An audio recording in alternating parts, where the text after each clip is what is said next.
Ladies and gentlemen, this is the big one. We have a big update on Dragon Ball Super. We have some artwork from Toyotaro. Also, an exclusive interview from Toyotaro that was released last week, but now has more information with regards to canon. And then some other great announcements like the Dragon Ball Legend stuff. So let's go and start with the Dragon Ball Super announcement. So, this guy, his name is Louis. I think that's how you say it. Or Louis or Louis, something like that.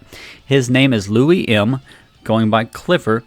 And then he was French speaking. He was at the Jump Victory Carnival event. This was translated from French to English by Grok, the AI from X or Twitter, whatever you prefer.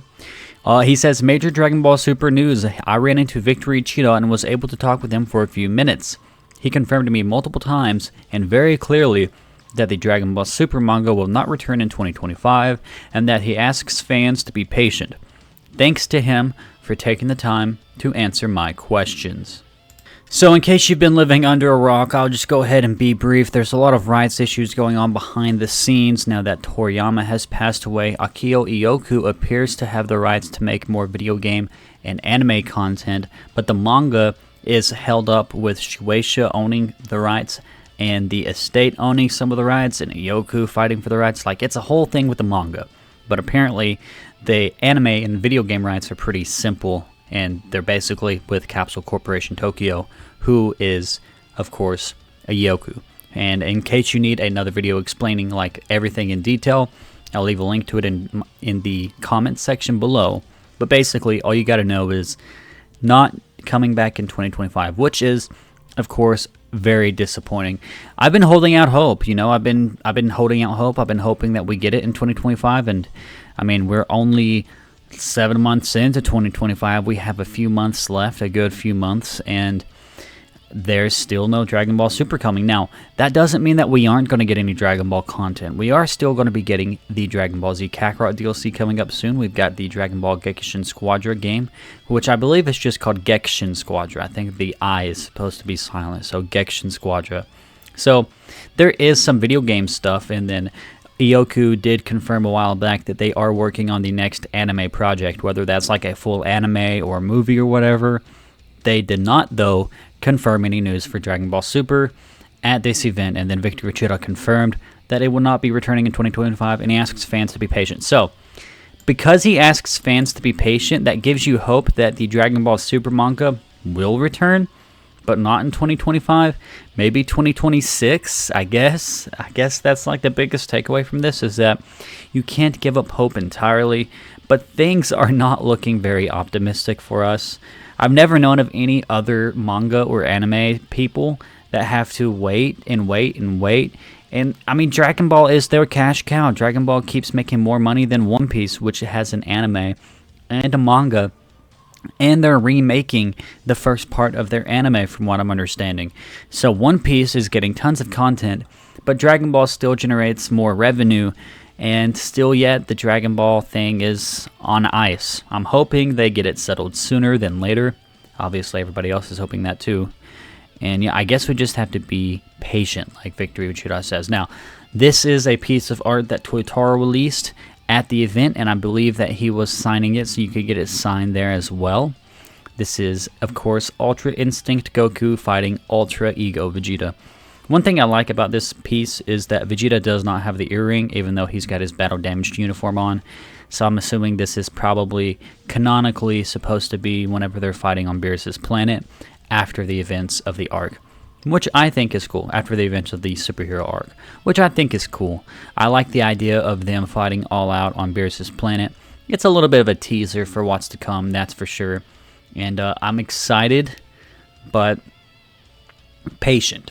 That's the key. Excited, but patient. Don't get your knickers in a twist, as they say. But I am pretty excited. This is a little teaser, and curb your excitement, because, again, be excited, but be patient. Alright, let's go ahead and move on to this Toyotaro interview.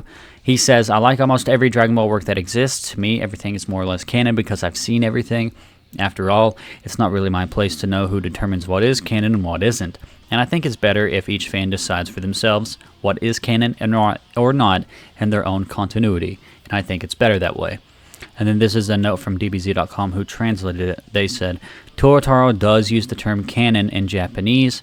For example, Dragon Ball Online is a game I once played, and it is also canon to me. So this is what Toyotaro said. He said, for example, Dragon Ball Online is a game I once played, and it's also canon to me. And that's interesting because I believe Toyotaro has made some references to stuff that is established in Dragon Ball Online. So I do think that's compelling. So what is Toyotaro really saying here, and does it contradict anything else? Well, it's kind of different from what Toriyama has said before, but not entirely. So Toyotaro is saying that he is more or less a fan like us. He said that in other interviews. He doesn't see himself as the inheritor of the Dragon Ball franchise. He just sees himself as a fan like us who gets to play around in this world, basically.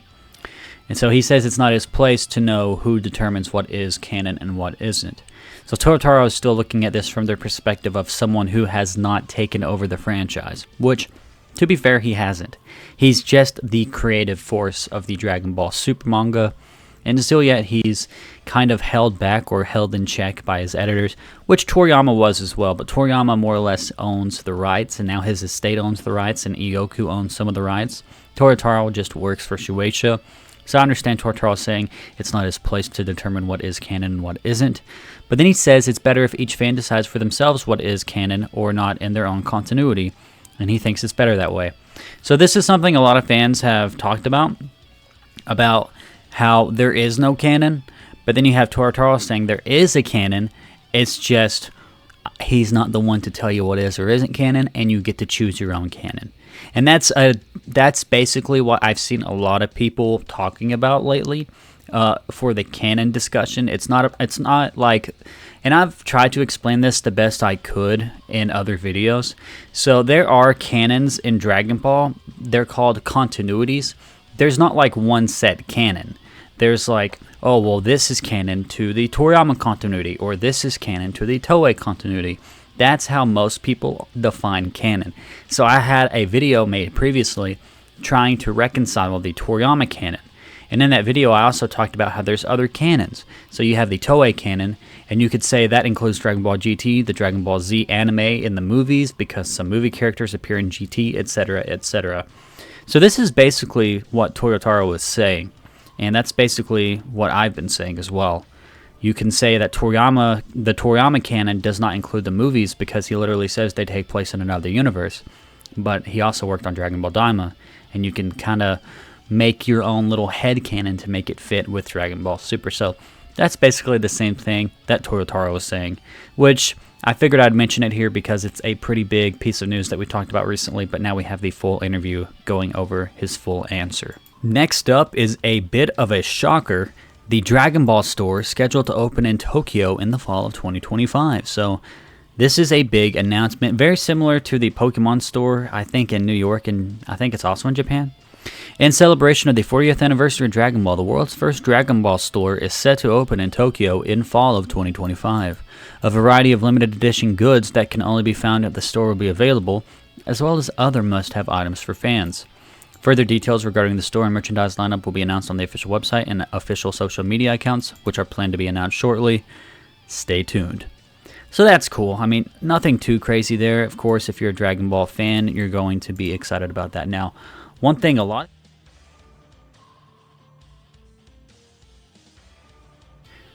of people are excited about this, and who can blame you? Who can blame you? So we finally have Super Saiyan Goku from the Frieza or Namek arc, whatever you want to call it.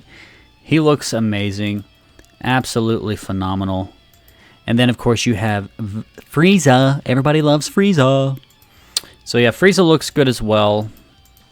Looks amazing. Let me try to do this. There we go. Sorry, I'm doing this on the fly, having to switch back and forth. But, yeah, Frieza looks really good. People are saying the models have never looked better in Dragon Ball Legends. And that's true. Look at this Goku. And we'll end it on this. We're going to end the news video on this segment. But freaking amazing. This is basically the best Goku has looked in this game. Like, look at this. Look at this. So, he is in the game right now. In case you're not aware, they're doing a big anniversary event. Now's the best time to play Dragon Ball Legends if you haven't already. They're giving away tons of free Chrono Crystals. And yeah, it's a good time to be getting into the Dragon Ball Legends video game. And we did have a Gexhin Squadra panel at that Victory Carnival event, but they had no new news, which was weird. No release date announcement or anything. Thought that was weird. They had like a special stage, but all they did was basically play the game. So I was expecting to be able to like put that in the thumbnail and talk about it and be excited about that, but no news about Gexhin Squadra, unfortunately. So, but we do have some and he look how amazing he looks. This is like the best looking model in the game. Dragon Ball Legends, you don't have to like play it obsessively. It has a story mode. You don't have to like go like be a whale and like put tons of money into it or anything.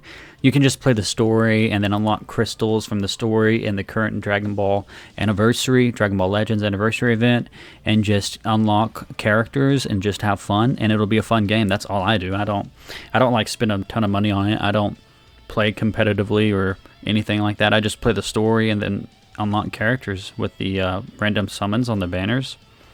It's pretty fun. Pretty fun game, and now is a good time to get into it if you haven't. So yeah, that will be it for this video, guys. A bit of a shorter video than usual, at least lately. I've been recording some longer videos lately, but I've been having to make more ranty stuff lately because of like all the news and all the stuff we have to talk about. Look how good that looks. Jeez, that looks so good. But yeah, guys, if you enjoyed, make sure you leave a like, comment down below, and please subscribe to keep up to date with all things Dragon Ball news and commentary. And I will catch you in the next one. Peace off.